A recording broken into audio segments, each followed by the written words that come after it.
Hello to my wonderful CCH family. I'm missing you guys a lot. You guys truly are my family away from home. And even though I'm home, I still miss you guys a lot. So I hope you guys, summer is off to a great start. I know it's been a long 3 or 4 weeks of working or getting acclimated wherever you may be. But I just had my first day of work today with an internship with the city of South Bend. You know, it wasn't the internship that I was getting super excited for, that I had dreamed of in California or anything, but it truly has been a blessing to be home, to be surrounded by my family and my old friends from high school. And I've still been making plenty of new relationships here. I found a new church community that has been a huge blessing. They've really continued to help me grow in this summer season, and I've been getting through it. I've just been enjoying summer. I got to go see one of my favorite bands, Half Alive, in concert.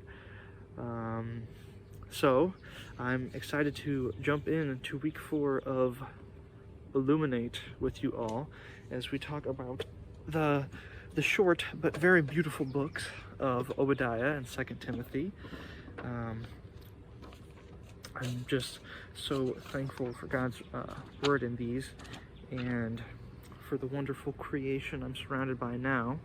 But in Obadiah, which is a beautiful little book, right after Joel and Amos, and throughout Joel and Amos, we continue to talk about the coming of the day of the Lord. And this is important. This is always important, especially for these prophets of the Old Testament, because they not only relate to the coming death and resurrection of Jesus, but also to the future coming of the day of the Lord, when he will be on this earth again, this wonderful creation. But now we talk about it in relation to the judgment of Edom. Edom, as you probably learned through the Bible Project videos, a little nation situated just next to Israel, the descendants of Esau, that are just so absorbed in themselves that they are missing the gift of God, the freedom that he gives us through not ourselves. They are so full of pride and self-exaltation that Obadiah has this vision from God that God is going to punish the nation of Edom for their acts of not only pride but acts of violence against Israel. And he's going to do this on the day of the Lord, that he is always coming. And we learn from Obadiah and from books prior. In Joel, we say that God is coming to save us. He's going to save us from the locusts in Joel, and in Amos he's going to restore our nations.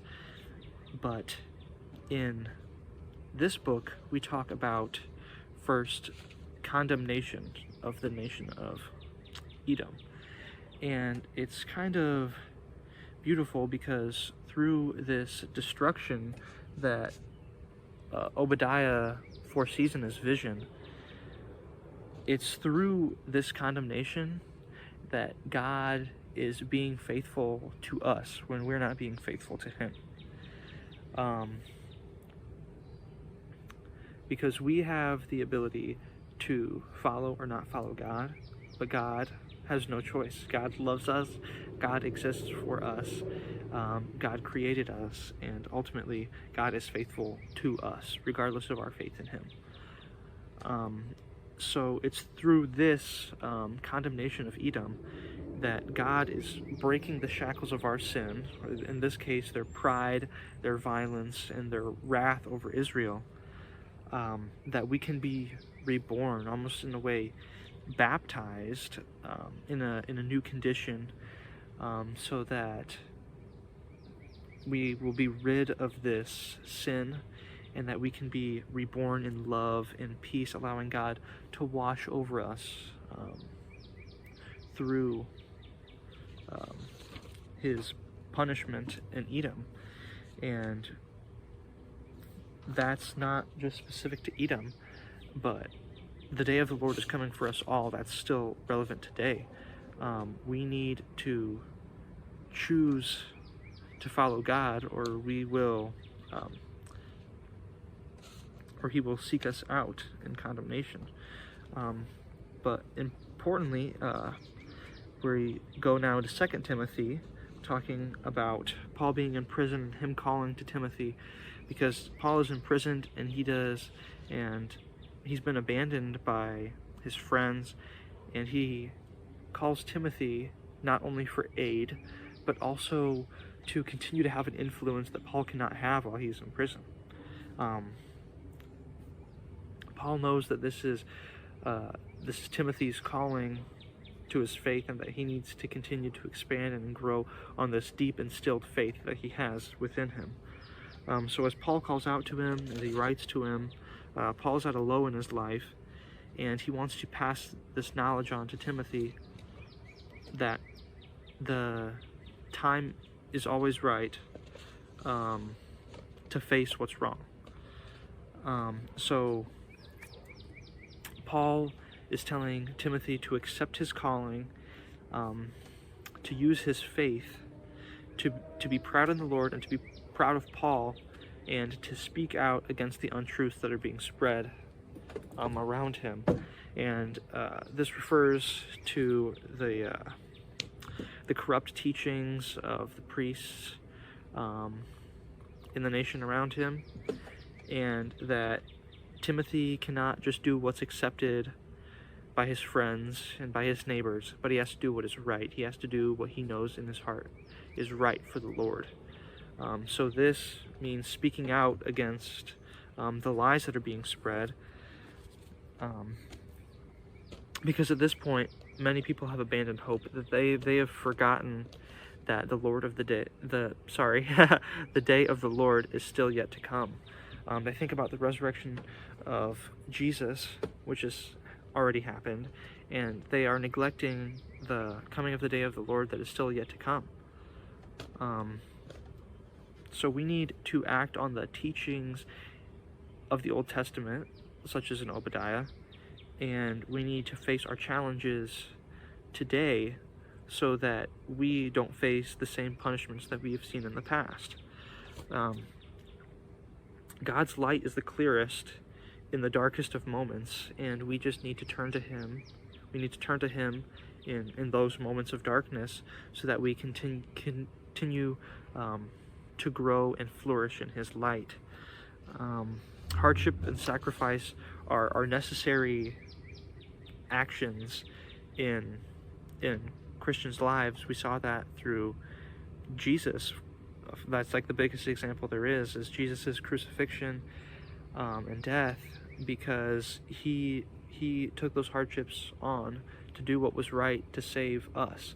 So we need to do what's right to share the love of our God, and to save ourselves from our own sin by doing what's right, and so we can be redeemed and restored on the coming of the day of the Lord.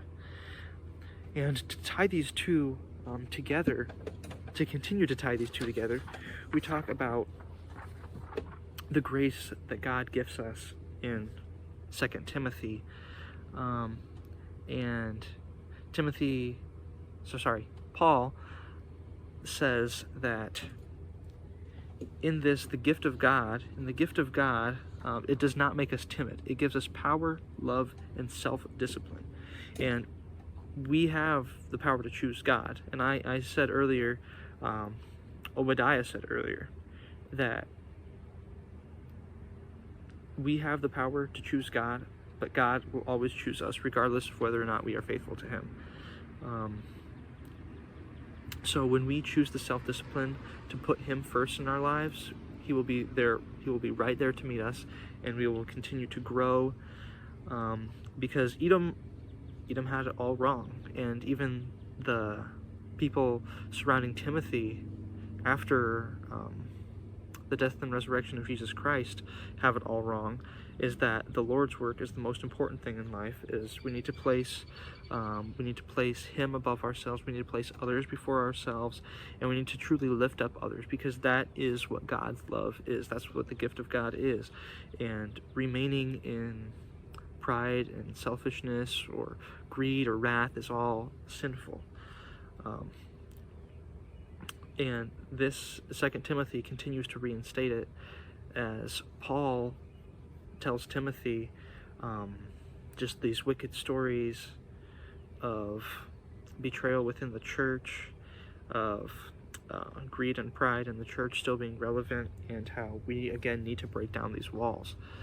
And ultimately, the thing that ties these two together is that God will bring us salvation when we make sacrifices in His holy name. But He will deny us if we have denied Him. But He does so in faithfulness, because we need to choose Him, and we need to choose His gifts and continue to spread His gifts in His name. And that's the big picture here of Obadiah and 2 Timothy, is just choosing what's right. Is the time's always right to face what's wrong. So I hope that was helpful. I hope I didn't blabber on too long, and I hope you guys continue to have a great summer. Know that I love you all and that I'm missing you all, and I hope to see you soon. Bye.